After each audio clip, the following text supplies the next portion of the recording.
The guy looks confused and puzzled, raising his gaze to the ceiling. His expression suggests that he doesn't understand what's going on. He notices a strange door that seems to be hanging in the air. It seems unreal to him, and he tries to figure out what it is. As he gets closer, he examines the door and is convinced that there is nothing behind it and it's just hanging there. It seems to him to be something magical or a trick. As he tries to open the door, he is suddenly pulled inside. His body is literally sucked in, and he has no time to do anything about it. He falls to the dark floor, dumbfounded by what is happening. His look is clearly one of shock and total confusion as to where he is. As he looks around, he realizes that behind the door is a completely different space.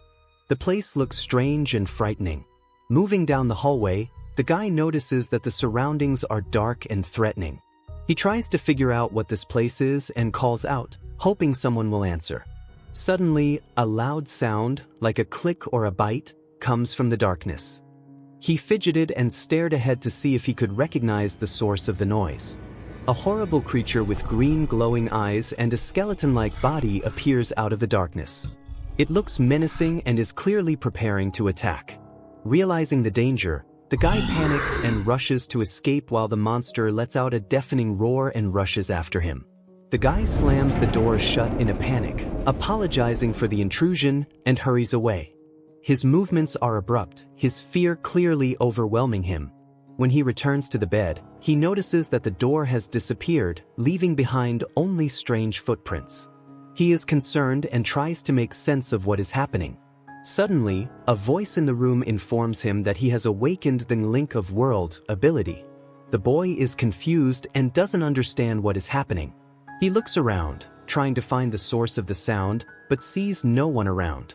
His anxiety increases. He doesn't know who is talking to him. The voice explains that it is a telepathic communication from another world, and warns that time is limited. The guy tries to realize what is happening to him, but everything seems too strange. A voice gives him a task to find a strange statue in a bag. The boy opens the bag and indeed finds something similar. He picks up the statue, and a voice explains that it is a cursed artifact meant to destroy him. However, he manages to survive in spite of it. The boy begins to recall scraps of memory, realizing that his body belongs to a high school student named Shinyi. These memories shock him. It is further revealed that the soul of the previous owner of the body was destroyed by the curse of the statuette. Everything that has happened begins to add up to a horrifying picture. Guy learns that at the moment of his death from overwork on Earth, his soul traveled to the new world and took over the body of another man. The statue's curse, while it didn't kill him, instead gave him incredible power accumulated over millions of years through soul absorption. The voice orders him to summon the door again, and the guy notices the statuette turning to dust. The door is now completely his own. It turns out the door can appear thanks to his Link of Worlds ability, making it a key element of his new power. For his politeness in getting through the door, he gains the title Polite Man, which grants a slight enhancement to other people's perception of him. Guy realizes that the title works as a passive skill, marveling at the game elements of this world.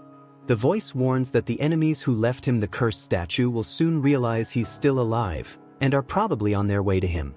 The world he's trapped in is called the Nightmare Zone. A voice asks him to become stronger to save someone who is connected to this world. Reflecting on the past of the body into which he moved, the guy can't understand who would want him dead, because the former owner had no enemies. Guy decides to equip the title Polite Man, realizing that he needs to go through the door one more time to find a way to protect himself. He ponders the skeleton behind the door, but assures himself that at the very least he can make a quick escape if he stays near the exit. Taking a step towards the door, he decides to try to negotiate with the creature, using the title to establish communication and possibly get its help against unknown enemies. Upon entering the gloomy room, he sees a giant skeleton with green glowing eyes in front of him, which looks scary and menacing. Speaking of which, it resembles the final form of Eren from Attack of the Titans. The guy bravely walks closer, introduces himself as Shinyi and activates the title to start a conversation and demonstrate his intentions. The skeleton growls, his menacing look making it clear that he is not in the mood for friendly dialogue. The guy tries to make contact, apologizing for interrupting the meal, and offers to be friends, hoping the title will kick in. Suddenly, the skeleton lunges at him, drastically shortening his distance, leaving the guy completely confused. He manages to bounce back as the creature's huge paw strikes the ground, shattering it. Backing away, the guy cries out in frustration that all he wanted to do was talk for a bit, overwhelmed by the aggression and power of this creature. The skeleton unleashes its blows with fury, causing destruction and raising clubs of dust. The hero barely avoids the deadly attacks, falling on the bed and groping his bruised leg. Looking around, he notices that the door has disappeared completely, which only makes him more annoyed. After receiving notice that titles can only be earned once a day, he disappointedly realizes that plans to farm titles won't work. After gathering his thoughts, he decides to act, realizing there is no time. The killer could appear at any moment. Using experience from his past life, the hero opens the door, preparing to convince the monster. His gaze focused on the massive figure of a skeleton with burning eyes that was approaching, destroying everything in its path. The hero takes a step forward, offering the monster a chance to talk. However, realizes that negotiation is futile and retreats, pointing to the door as the only safe place. Remaining calm, he tells the monster that it can't eat him and offers to make a pact to avoid further conflict.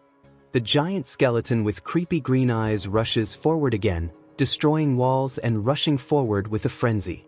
A young man facing a huge opponent tries to keep his composure and gets his attention by asking a direct question.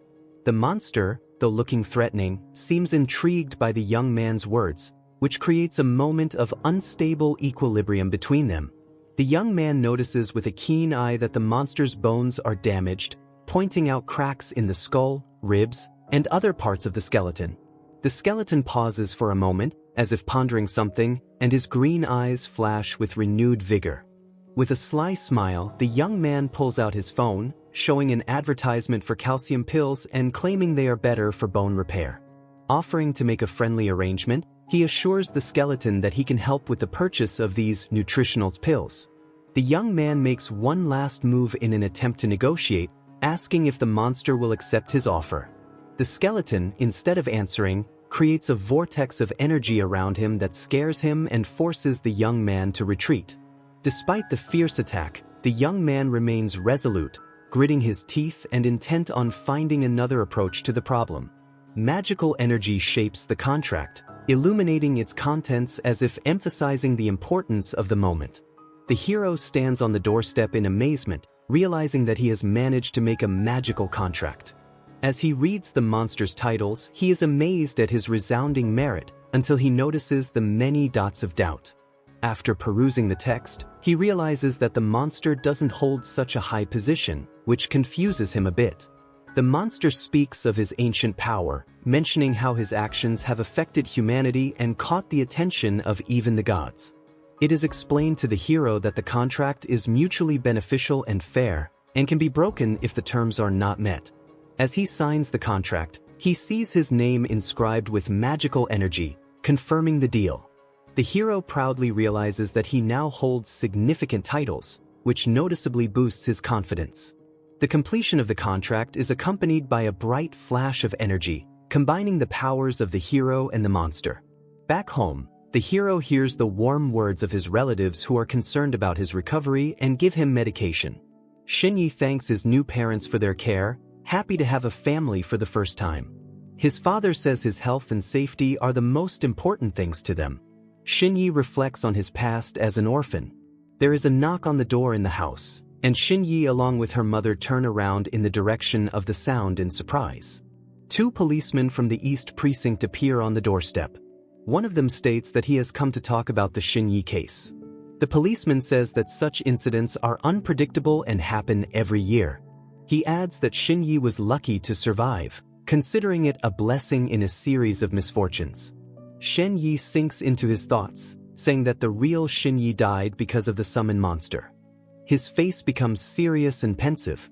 A flashback shows the monster brutally killing the former Shinyi, emphasizing the tragic nature of the events. Shinyi wonders why everyone around him calmly accepts such tragedies as if it were fate. He clearly has no intention of accepting this state of affairs. The second policeman tries to calm Shinyi down and tells him that he has important information that might interest him. A policeman explains that the hospital where the terrible events occurred will be abandoned to prevent further tragedies.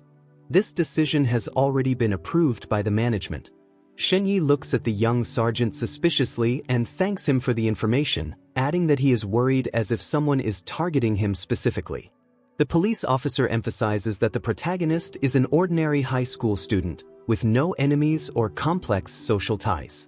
One of the officers ends the conversation by explaining that they have other things to do and will not be disturbed again. The protagonist reflects on the fact that the curse associated with the mysterious statue frightens even the police and government, who avoid intervening. Shinyi tries to understand why such a powerful curse was directed at him, a mere schoolboy. The police sergeant returns unexpectedly, causing the hero to be surprised. The sergeant hands the hero his card, offering to get in touch if anything goes wrong. The policeman advises the hero to call him directly with any suspicions. The hero scrutinizes the sergeant's business card, his thoughts becoming more focused. Shinyi reflects on the fact that not all police officers are useless, but doubts whether the sergeant can really help. He realizes that the fact of his survival has come to light, and now those who are after him will not give up trying. Shinyi ponders, what if the enemies decide to persecute the family he has just bonded with? His face expresses worry and anxiety. He thrusts his arm forward with determination, showing his strength and willingness to act. His attitude makes it clear that he will not stop. A bright portal in the shape of a door appears in front of him, and he realizes that this is his chance to become stronger as soon as possible. With a slight, almost ironic smile, he enters the portal, radiating confidence and professionalism. Once in the gloomy and dark room, the hero calls out loudly, "Big Skeleton, are you in here?" This creates a contrast between his boldness and the frightening atmosphere. In the shadows of the room looms a huge and sinister creature whose outline inspires fear and tension. The hero, seemingly unfazed, picks up the package and says with a smile that he brought the calcium pills that Big Skeleton supposedly wanted. The creature points a claw at something, creating a sense of intrigue and hinting at further developments. The character offers the alternative of tonic instead of pills, adding a humorous touch to the dialogue but remaining collected. The creature's huge bony arm lets out a bright green glow, suggesting power and making you wonder where this is going. The parchment says the other side wants the tonic in exchange for a relic from their collection of war trophies. Relic is a low-level nightmare crystal created by high elves to pass on knowledge, skills, and combat techniques. Guy is delighted that the crystal bestows knowledge and skills, and agrees to the exchange. The crystal begins to glow green, enveloping him with magical energy. Guy gets the Deer Moonstep technique, created by the elves for dodging, dashing, and quick movements. He is pleased with his new skill and realizes that he now has a way to protect himself. Boxes of tonics fall out of the bag, floating in the air as if slowed down. The giant skeleton reaches for the tonics with clawed hands, its eyes burning green. Darkness encompasses the space, leaving a sense of mystery as the skeleton disappears. The guy irritably wonders why everything is so secret, reminding her of their contract. A guy realizes that he needs to practice a new technique called deer moonwalking.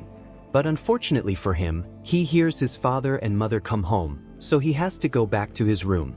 After assessing his abilities, the system explained to the guy that in order to use the skill evasion you need to have 3 points of dexterity, but at the moment the guy only had 2 points of dexterity. Suddenly Shinyi hears an unfamiliar voice who was surprised that the guy was still alive.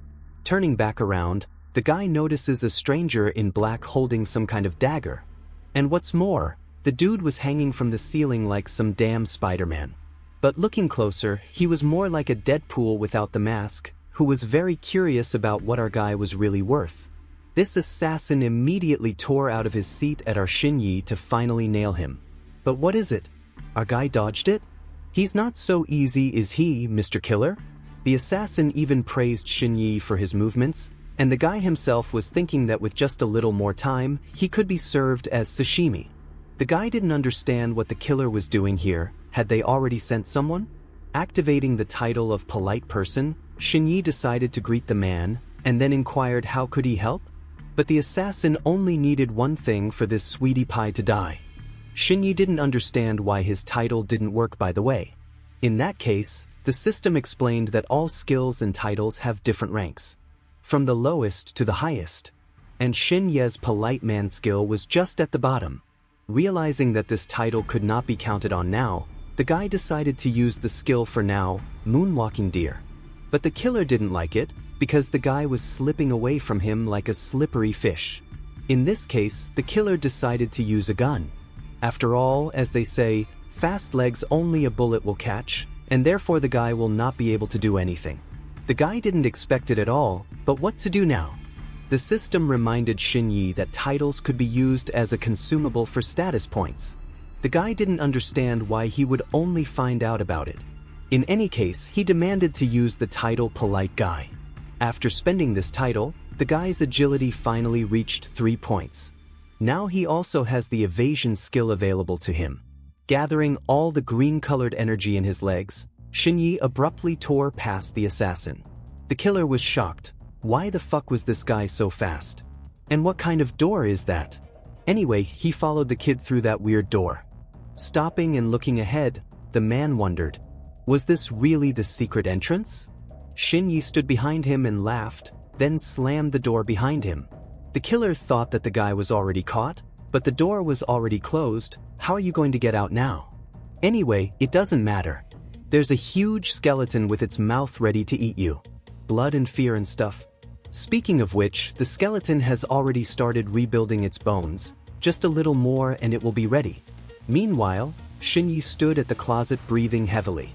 He realized that just a little more and he would be a corpse. Shinyi didn't know how many more assassins there would be. In any case, he needed to get some defense cards to keep himself safe. Suddenly, the system notified the guy that the sacrifice made by Shinyi had been satisfied. In such a case, the other party offers an exchange and the contract is recognized. As a reward, the guy gets Pale Crown Shadow and Silver Military Medal. Shinyi was shocked as these items were of green quality. The crown allowed all who wore it to transform into the elven race. A war medal allowed the wearer to move into the territory of the elves. Shinyi was happy to receive such gifts. He thought the skeleton was a pragmatist. At first he wanted to eat it, but after accepting his sacrifice, he started showering it with gifts. But in any case, Shinyi decided to choose the crown. After the guy put on the crown, he suddenly turned into an elf. And what an elf! He was just shocked, not believing what was happening. Shinyi decided that when he received the second reward, he would immediately go to the elves' territory to steal everything. But suddenly the joy was interrupted. Someone started knocking on the door and asking Shinyi. The guy started to think, who could it be? Could it be another murderer? Part 2 is just around the corner. But for that, post a secret word in the comments. Door. That way I'll know you've seen it to the end. Don't forget to like and subscribe before the end. It's very important to me. Speaking of which, what is the best narration speed for you? Slow and measured like in this video, or fast and dynamic like in the last video? Write your opinion in the comments. See you later and bye-bye.